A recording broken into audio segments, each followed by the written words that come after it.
Hello, अस्सलाम वालेकुम student. This is Arshad Khan from Kanchan's academy. आज हम बिजनेस स्टडीज़, जिसका कोड है 7115 का चैप्टर 7 है ऑर्गेनाइजेशन एंड मैनेजमेंट के बारे में हम पढ़ेंगे। Role, responsibilities and inter relationship between peoples in organisation, ये हमारे टॉपिक का नाम है। बाकी से पहले तो हमने जो चीज़ें पढ़ी थी वो आपने देख ली होगा सारे। हमने जो ऑर्गेनाइजेशन के बारे में, ऑर्गेनाइजेशन स्ट्रक्चर के बारे में हम पहले डिस्कस कर चुके हैं। अब उसी से रिलेटेड आगे की चीज़ें कि सबसे नंबर 1 आता है directors. Directors are senior managers who lead a particular department और डिवीजन ऑफ अ बिजनेस। यानी डायरेक्टर्स सीनियर मैनेजर्स होते हैं जो कि एक पर्टिकुलर डिपार्टमेंट है या बिजनेस को पूरा लीड कर रहे होते हैं, वो उनको डायरेक्टर कहते हैं। लाइन मैनेजर्स क्या है? Line managers have a direct responsibility for a people below them in the hierarchy of an organisation. Line managers वो होते हैं कि जो जिनके अंडर में पूरा एक डिपार्टमेंट होता है या एक सेक्शन होता है जहाँ पे लोग पूरे काम कर रहे हो, तो वो उनको मैनेज करता है। वो उसकी ज़िम्मेदारी लाइन मैनेजर्स की होती है। मिसाल के तौर पे एक प्रोडक्शन डिपार्टमेंट है जहाँ पे पैकिंग किया जाता है, तो अब लाइन मैनेजर जो है वो पैकिंग का पूरा रिस्पॉन्सिबल होगा, तो वो लाइन मैनेजर कराएगा जो पूरा उसका रिस्पॉन्सिबिलिटी है। अच्छा, अब सुपरवाइज़र कौन होगा? Supervisor are junior managers who have direct control over the employees below them in the organisational structure. अब ये सुपरवाइज़र कौन है? लाइन मैनेजर्स के अंडर में जिसके जो वर्कर्स के साथ या जो नीचे लोग काम कर रहे हैं उनके साथ डायरेक्ट उनसे कनेक्शन है। और जैसे भी मैंने बताया कि मिसाल के तौर पर पैकिंग डिपार्टमेंट है, तो ये पैकिंग डिपार्टमेंट का सुपरवाइज़र होगा, ये डायरेक्ट लेबर से या वर्कर से वहाँ पे उन सबसे डील कर रहा होगा, ठीक है। और इसके ऊपर कौन होगा? लाइन मैनेजर होगा। अच्छा, नेक्स्ट है staff managers. Staff managers are specialist who provide support, information and assistant to line manager.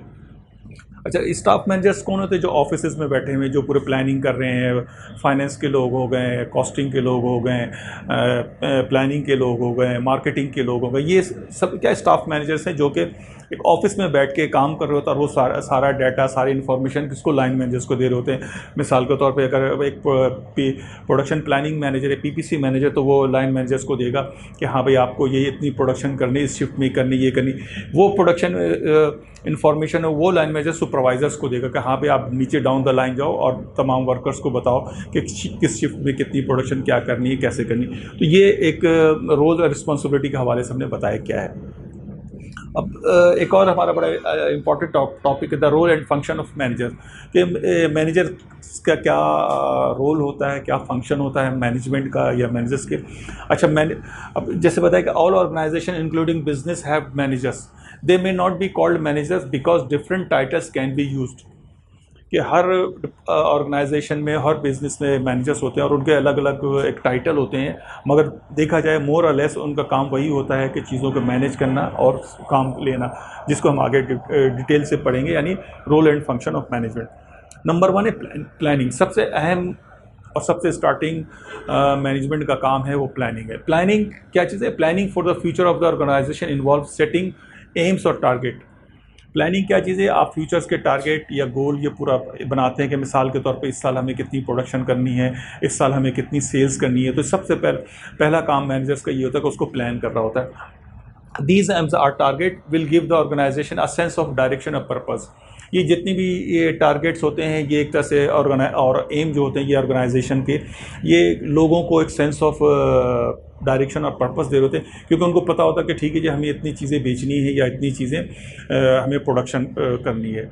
अब manager must also plan for the resources which will be needed. अब जाहिर बात, प्लानिंग की बात हो रही तो हर चीज़ की प्लानिंग हो रही है। अब हमने मिसाल कर, एक मैनेजर ने मिसाल कर दिया, ठीक है जी, मुझे 18 टन जो है चीनी प्रोड्यूस करनी है। तो अब 18 टन चीनी प्रोड्यूस करने के लिए वो कितने उसको रिसोर्स चाहिए होगा, या उसको 18 लाख बॉटल्स जूसेस बनाने, तो 18 लाख बॉटल्स जूसेस के लिए क्या क्या रिसोर्सेज चाहिए, और वो तमाम रिसोर्सेज आएंगे, मैन, मटेरियल, मशीन्स, तमाम चीज़ें उसमें शामिल हो जाएंगी। नेक्स्ट है ऑर्गेनाइजिंग। ऑर्गेनाइजिंग का manager can not do everything. एक मैनेजर हर काम नहीं कर सकता, तो वो क्या कहता है? Task must be delegated to others in the organisation. इसलिए वो हर काम जो है दूसरे लोगों को डेलीगेट करता है ताकि वो उनसे काम लिया जाए। उसको तो मैनेजर्स की नॉलेज में तो है उसे क्या क्या काम करना, मगर वो क्या कर रहा है? इन सबको नीचे लोगों को डेलीगेट कर रहा है। These people must have the resources to be able to do these task successfully. और ये जो नीचे के स्टाफ है उनके पास ये रिसोर्सेज होना चाहिए, चीज़ें होना चाहिए ताकि वो काम उसको आसानी से कर सकें। An organisational chart can be help to show who has the authority to different job. अच्छा, ऑर्गेनाइजेशन चार्ट से ये ये जो मैनेजर्स होते हैं उनको तमाम चीज़ें पता चल जाती हैं कि कौन कौन लोग वहाँ पे हैं, किससे हमें काम लेना, किससे क्या काम लेना है और किसकी क्या लिमिटेशन है, किसके पास क्या अथॉरिटी है। तो वो उससे तमाम चीज़ें ऑर्गेनाइजेशन चार्ट की हेल्प की वजह से वो चीज़ों को मैनेज कर रहा होता है। नेक्स्ट है coordinating. Coordinating means bringing together, coordinate करना, यानी आपके पास रिसोर्स हो गए, लोग हो गए, सारी चीज़ें, अब इन सबको कोऑर्डिनेट करना कि हाँ जी हमें इतनी लाख प्रोडक्शन करनी है तो ठीक है जी, इस टाइम पे सामान आएगा, इस टाइम पे लोग आएंगे, इस टाइम पे मशीनरी अवेलेबल होगी। तो अब इन सब चीज़ों को मिला के कोऑर्डिनेट करके हमें काम लेना है। और ये सबसे इंपॉर्टेंट फंक्शन होता है मैनेजर्स का, क्योंकि आपने रिसोर्सेज कर दी, प्लानिंग कर ली, सब, अब इन सबको कोऑर्डिनेट करना ताकि जो अब हम प्रैक्टिकल फेज़ में आ रहे हैं, हम उस पर काम करने जा रहे हो, तो ये कोऑर्डिनेशन आ जाए। This is a real danger when the with the functional form of organization, अगर उनके दरमियान प्रॉपर कोऑर्डिनेशन नहीं हो तो ये बहुत ही डेंजरस चीज़ होती है। Different department can be working away in their own specialist area. जैसे मैंने बताया कि हर डिपार्टमेंट है, पीपीसी है, फाइनेंस है, मार्केटिंग है, सेल्स है, ये मुख्तलिफ डिपार्टमेंट अपने अपने फील्ड में स्पेशलिस्ट है। अब इन सब को कोऑर्डिनेट करवाना कि हाँ भाई प्रोडक्शन प्लानिंग हमें देगा कि कब चीज़ों को प्रोड्यूस करना है, सप्लाई चेन हमें चीज़ सप्लाई करके देगा, प्रोडक्शन हमें प्रोड्यूस करके देगी, सेल्स वाले उसको उसी हिसाब से प्लान करेंगे कहाँ हमें सेल्स करना। तो ये कोऑर्डिनेटिंग का होता है। नेक्स्ट है commanding. The task of management is more concern with guiding, leading and supervising people than just telling them. मतलब ये मैनेजमेंट का सबसे अहम काम ये है कि लोगों को गाइड करे, लीड करे और सुपरवाइज़ करे। उनको ये नहीं कि सिर्फ ये कि उनको डे टू डे काम के में इन्वॉल्व नहीं, बल्कि इनके वो भी डे टू डे ऑपरेशन में भी इन्वॉल्व हो गए। मगर सबसे इंपॉर्टेंट काम ये है कि उनको कमांड करे, उनको लीड करे।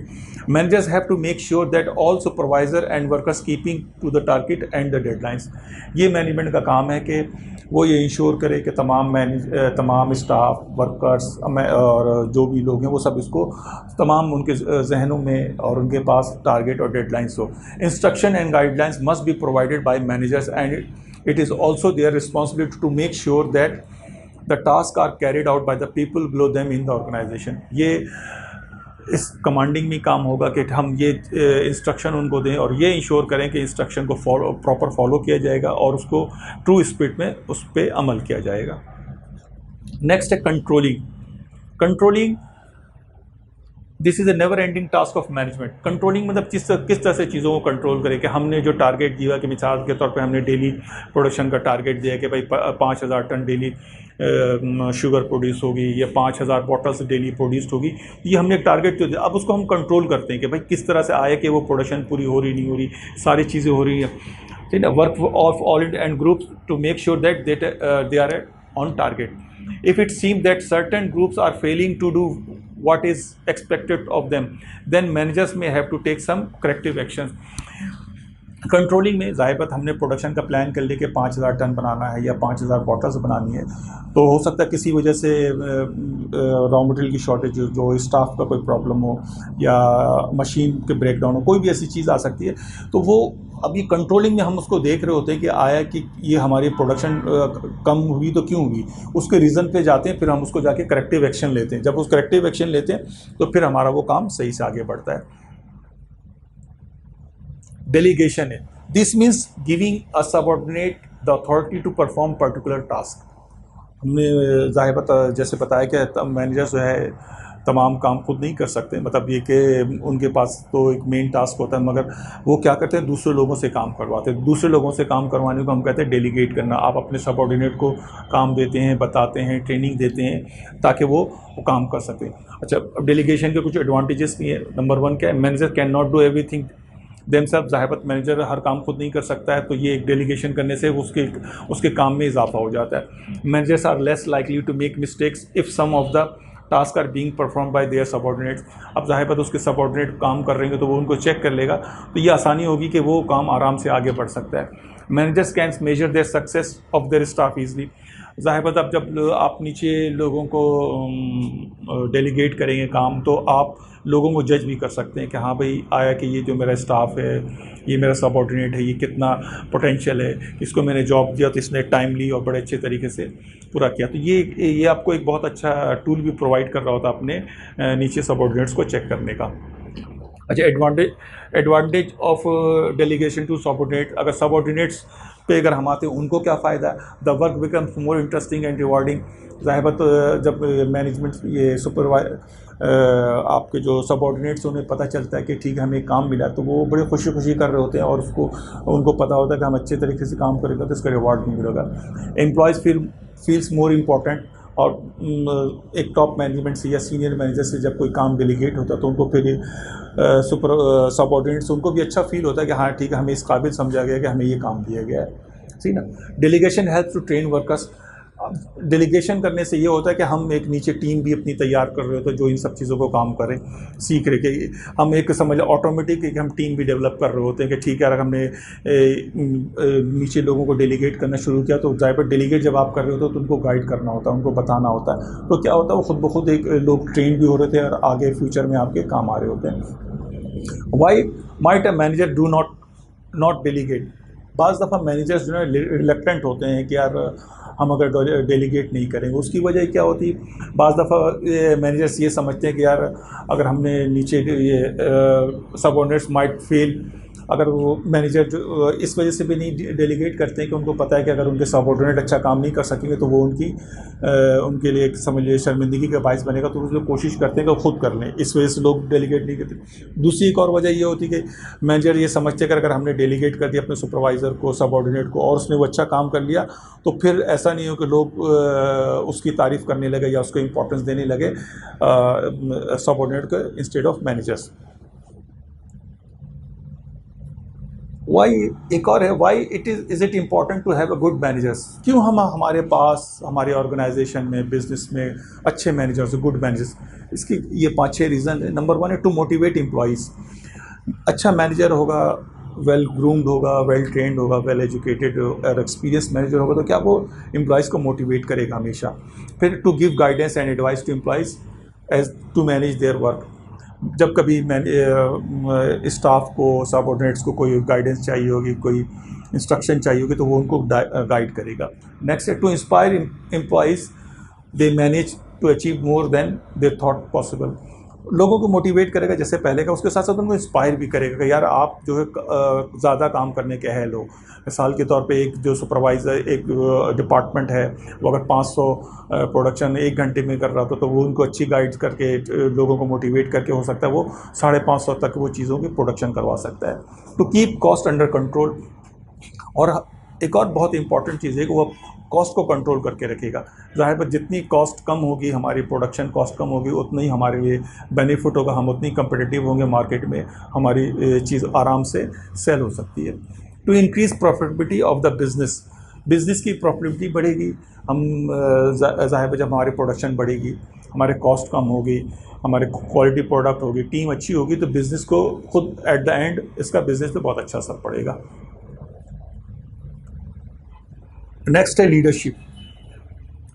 मोटिवेशन की बहुत सारी हमने थ्योरीज जैसे हमने चैप्टर 6 में पढ़ी है और हमने उसको देखा, डिस्कस किया, तो लीडरशिप का उसमें एक बहुत बड़ा इंपॉर्टेंट रोल आता है। और लीडर्स जो है हमारी सोसाइटी में पॉलिटिकल लीडर्स भी होते हैं, बिजनेस लीडर्स भी होते हैं, सोशल और लीडर्स होते हैं जो सोशल काम को देख रहे होते हैं। तो लीडर्स बहुत सारे किस्म के, मगर अगर हम देखा जाए स्टाइल ऑफ लीडरशिप तो there are 3 style of leadership. Number 1 है ऑटोक्रेटिक, डेमोक्रेटिक, लेसिस फेयर। ये 3 टाइप की लीडरशिप है जो मोस्टली जो है बिजनेस ऑर्गेनाइजेशन या वर्ल्ड हर जगह पे ये आपको नज़र आएगी।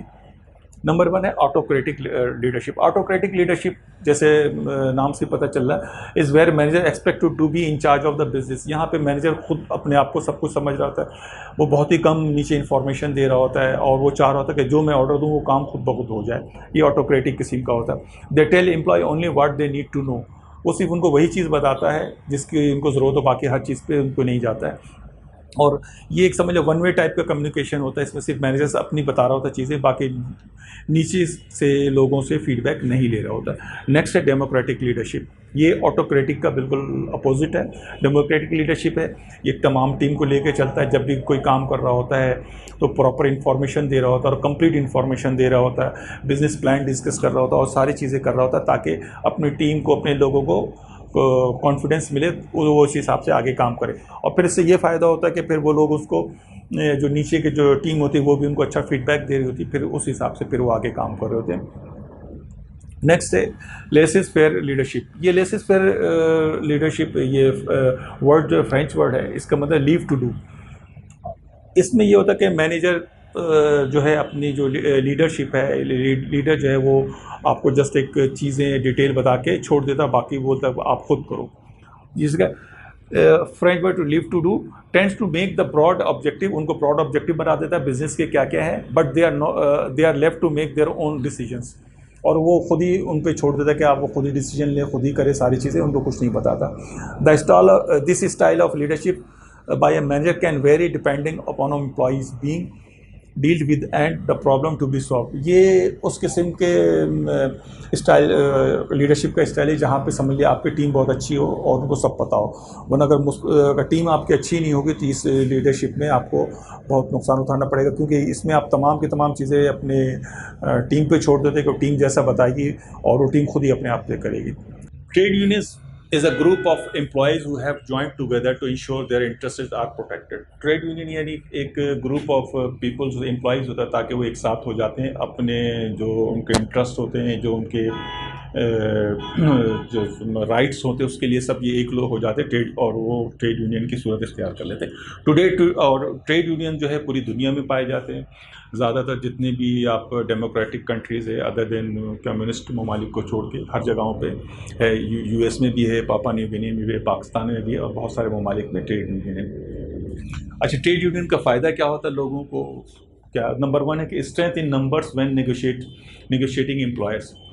क्योंकि जब आप ट्रेड यूनियन बना देते तो बहुत सारे लोग, आपके एक लोग नहीं होते जब वो मैनेजमेंट से नेगोशिएट करते, बल्कि 100,000 लोग होते जो मैनेजमेंट से नेगोशिएट करते, जो कि पावर बन जाते हैं, तो मैनेजमेंट से नेगोशिएट करना उनको बहुत आसान हो जाता है। Improve conditions of employment, for example rates of pay, holidays and hours of work. Employment की कंडीशन आपकी इम्प्रूव हो जाती है, क्योंकि आप उनसे जब मैनेजमेंट से नेगोशिएट करते हैं तो वर्किंग कंडीशन के हवाले से, पे के हवाले से, हॉलीडेज़ के हवाले से और आवर्स ऑफ वर्क के हवाले से बात करते हैं, तो ये भी आपको एक बेनिफिट दे रहा होता है ट्रेड यूनियन के हवाले से। Improve environment where people work, for example health, safety, noise and heating.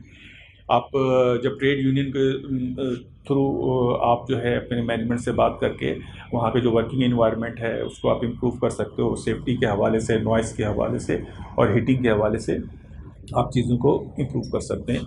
Improve benefits for members who are not working because they are sick, retired और they have been redundant.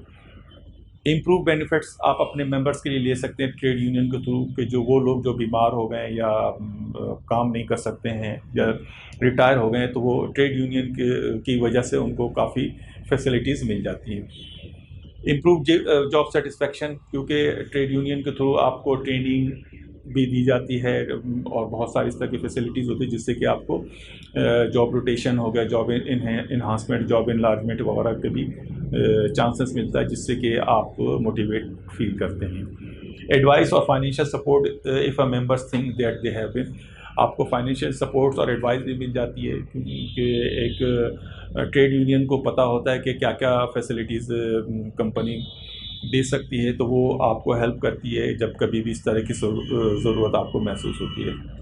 Disadvantage नहीं, मगर ज़्यादा disadvantage नहीं है। Number one ये कि it cost money to be a member, हर member को कुछ ना कुछ उसके पेमेंट करनी पड़ती है, मेंबरशिप की जो फ़ी होती है वो होती है। May be required to take industrial action even if they don't agree. बाज़ दफ़ा उनको जैसे स्ट्राइक हो गई या कोई और किस्म का एक्शन लेना पड़ता है कि जो कि एज ए इंडिविजुअल बाज़ लोग उसको एक्शन लेते हुए डरते हैं कि कहीं ऐसा नहीं कि कुछ नेगेटिव इम्पैक्ट हो जाए, मगर फिर भी आपको एक्शन लेना पड़ता है, तो ये एक इसका एक नेगेटिव साइड है। ठीक है स्टूडेंट, तो स्टूडेंट आज हमारा टॉपिक यहीं पे ख़त्म, और इंशाल्लाह ताला बहुत जल्द हम फिर नेक्स्ट टॉपिक के लिए हाजिर होंगे। थैंक यू, अस्सलाम वालेकुम।